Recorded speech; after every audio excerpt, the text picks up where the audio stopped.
right, so today we're going to learn how to have a secure and successful Zoom virtual meeting with people, whether it be students or adults.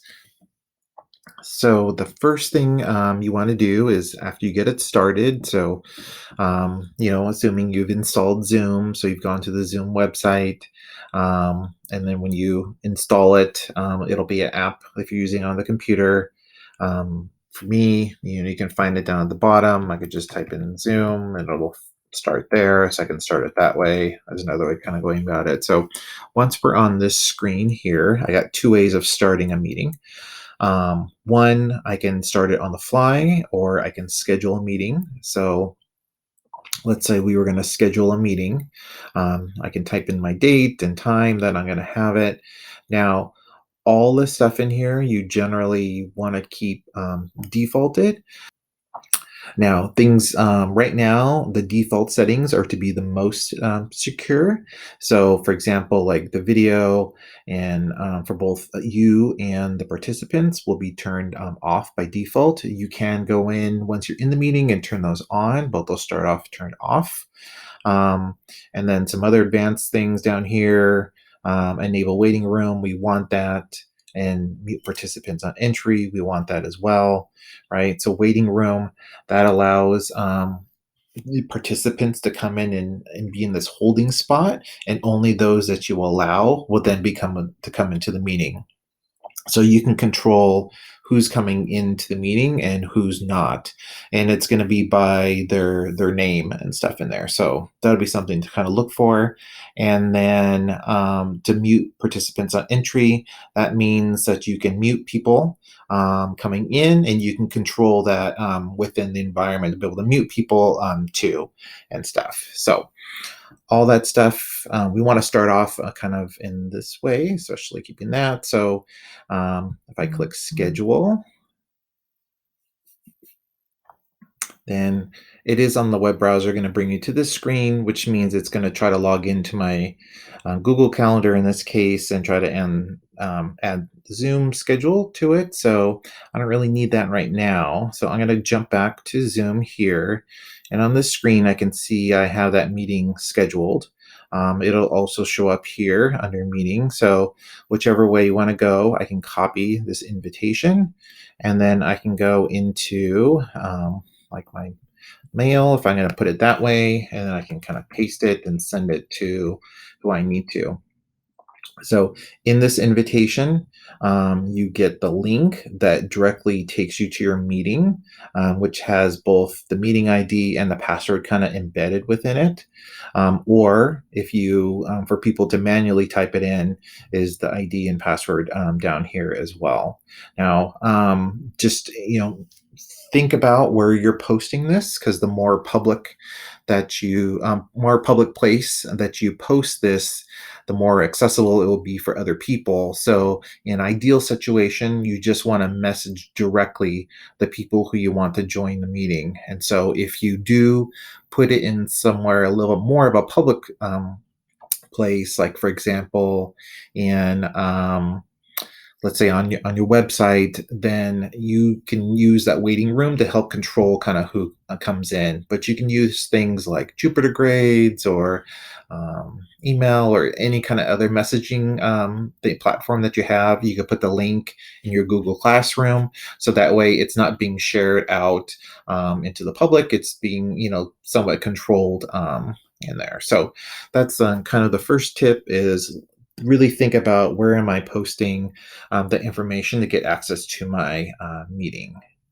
And so let's jump back over to Zoom. So that's a way to do that. Another way, I can start a Zoom meeting. So let's say I just want to start one kind of on the fly. I can click new meeting here, and that's going to bring me in. Hi, everybody. So give it a second to start up. Join with computer audio. And let's make this full screen here. Whoa, okay. All right, so right now we can kind of see that things are defaulted here. I can, for example, see it's starting off muted. Of course, I have my video that you kind of see on the screen, but let's say I'm in I started this up and I want to get people into this meeting here. Well, if I go to the very top, the little I, that's where this current meeting info is, and I can copy that and paste that and send it out to whoever I want to. So that's a way before kind of a meeting starts to control like who's getting that info. All right, so now we're going to go into the next part of our meeting. So now we're waiting for people to kind of join in. So as a host, I go in first, and then I'm going to allow participants to move in from the waiting room into my meeting. And so and that was one of the settings that was set for before, that we want to prevent participants from joining the meeting before the host. So you as the host, because you're the one who set up the meeting, you get control like in. So that was one of the settings in there. So that prevents it. So, and we're just going to kind of go through from the bottom here, kind of across, so you can kind of see what each of those settings do. So this one here, right, allows to mute or unmute your voice. So for some reason, you can have that on mute as you're kind of going through. And if I click the little up arrow, I do get a little bit more control over like which speakers, or if I have like a separate microphone, I could switch to that. Here is the video. So if I click that, that's going to prevent my video and just have my little avatar there open. So I can turn that on. If we get fancy here, we can click a little up arrow and go to virtual background. We could also switch to the rear camera too, but you could do a little virtual background. So this is where you can have some things set. And there's another way to get to this screen here too, but do like the little matrix here. So if I click this, I can switch my background. And if you have a green screen, it works a little bit better with it. But if you have the right device, you can do a little virtual background. So how about I keep that? We can keep going with that. So this next one is the biggest one that you want to pay attention to. So the security one. And actually, this is new. Zoom recently made some updates and trying to make it more secure for all the people doing the online learning. So if we click security here, we're going to see a bunch of info. So one of them is lock meeting. So what that does, that prevents from people joining in, even if they have the password and or the link, to get into your website. So if like once your meeting starts, if you have like the group that you want in there, you can lock the meeting. So that way nobody else can join in after a certain part. So that's something you can turn on or turn off. Everything's under control, situation normal. What happened? Had a slight weapons malfunction, but everything's perfectly all right now. We're fine. We're all fine here now. Thank you. How are you? The next thing here is enable waiting room. And again, that's defaulted on. That's what we want. And I'll show you what that's going to look like in a second. And then down here, this is where you can control what participants do. So you can set all these settings here before you allow people in. So one is, do you want to give people the ability to share a screen? If you don't, we can uncheck that, right? If I don't want people to be able to use the chat window, I can turn that off. Click there, right?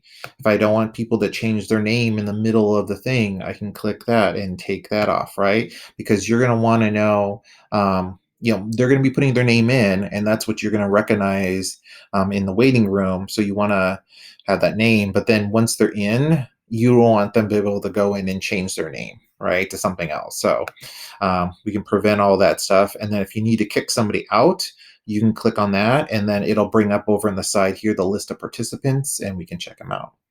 So speaking of participants, in the next window here is the manage one. And so if I click here, I see I do have somebody waiting. I have a Porg waiting. What? So I do know Porg. I didn't know he's joining in, so I will admit him in here.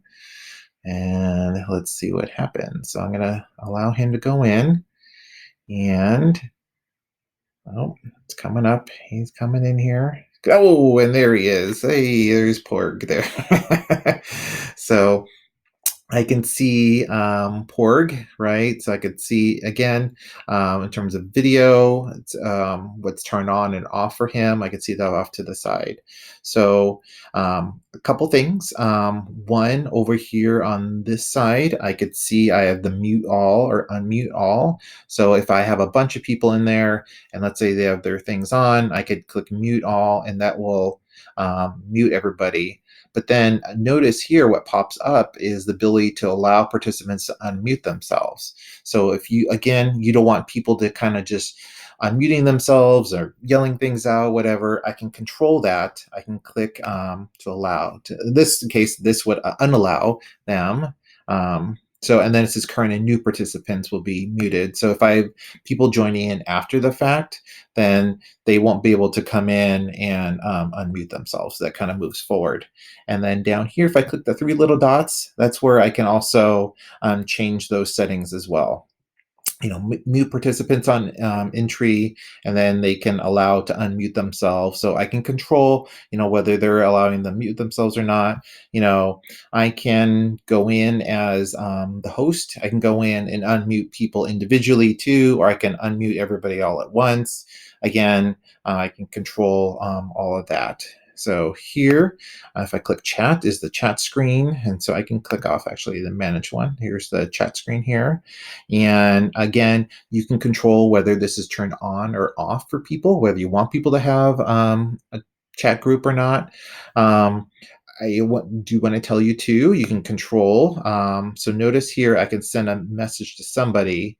And so one of the things you may want to look at is the three little dots, because the default setting, or you could say the general setting, is you can send it to the whole group, or you can send it from person to person. So if I don't want from person to person, outside of the host, I can click the three little dots, and here it says notice participant can chat with no one, host only, everyone public. So again, you can control who's chatting with who. So if you said no one, then no one's be able to control that. I can post things in there if I want to. They can go in and see it, but they can't type in them things themselves. So you can control that little chat window there. So I'll close that. And then here is on this screen right here, the share screen. This one allows for me to flip it and to be able to see like my desktop or control. So if I was to click this, then I can kind of see the different ones. It does have like a general whiteboard that I can use to do some quick like drawing of something. Or if I want to switch to one of their tabs, I can kind of control and do that. So if I click here, again, this can, here, I could have like one participant sharing on time, which most of it you do. But again, in the security thing, this is where you can control like who's sharing screens, right? You don't want random people just share their screen all of a sudden and take over. You want to kind of control that as we're going through. And then still going across here, we have the record. So what record does, that records the meeting into a default location, which you can go into the settings and change that. So if I was to click record, I can notify, I get the notification up at the top of it's recording here. And I can click stop, to stop recording, and it'll convert it to a video file. Now, typically, you do want to, it's kind of good practice, especially if people's videos are showing, to let people know that it's going to be videoed. You want to make sure everybody's okay with that. And then again, depending upon where you're putting this video, you may want to need to get permission, from people before you post it somewhere. But let's say you're in a meeting and you're just posting it in a private spot, then that's something you can control too or decide upon. And the reaction is kind of like a little thumbs up or clap. So if you want, let's say you're talking to the group, but everybody wants to, you just want to say, is everybody ready? They can visually give you a thumbs up, or you can kind of give a little virtual thumbs up there. And so that's kind of the basic thing. So really the big things are security, right? Make sure you set those security settings. Really think about it before you start allowing people in, but you could always change it after the fact. Manage participants. Again, let's say I want to kick a little porg out. He was misbehaving. I can put him back in the waiting room, or I can remove him altogether. So if I want to, put him on timeout, I can go put him on a timeout for a little bit for being a bad little porg.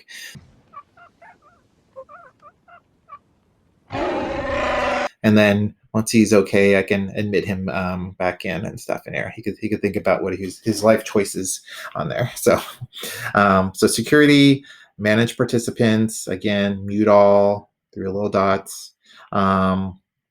And then the chat window. I do want to tell you too, you can, if you do have the flowing chat, you can save that chat afterward so if somebody was typing something in there, you can save record of that as well.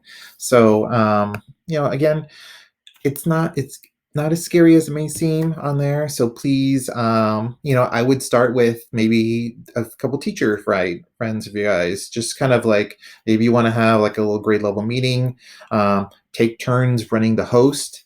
So if I'm gonna admit Porg back in for a second. We'll let him come back in. He's had his timeout now, so I'll bring him back in. There he is. Hey, Porgy. So if I want to, I can, if I click more, make host. So when you do that, you're pretty much giving up hosting ability to be able to control some of those things. So be careful about you doing that. But in terms of practicing with different teacher people, you can kind of give that role within you guys to kind of practice doing the muting or unmuting and that kind of stuff, playing with those settings. So practice with teachers, practice with family, but it's not scary. It'll be okay. Just kind of control those things. Again, practice, and then, and then, like I said, another good tip too is you may want to have like another teacher in with you to help kind of like monitor things and control things. And sometimes it's good to have like somebody, if you do allow chat, like watching the chat while somebody's talking, and then you flip roles and that kind of thing. So do try it out with your family. Experiment with it. I think you'll have a lot of fun with it, and it'll be, really great to make connections with people, but then also feel like secure, like you have some control of kind of what's going on with it. And then once I need to abandon ship, right, we're all done with the meeting, I just click end meeting. And then if I click leave meeting, that means the people that are in there can stay in there. But since I'm the host, I'm controlling this thing. We want to end meeting for all. And then everybody kind of goes away at that point. So if you have any questions, then let me know. And I can certainly answer some of those questions. So I appreciate it, guys. Great job. Thank you.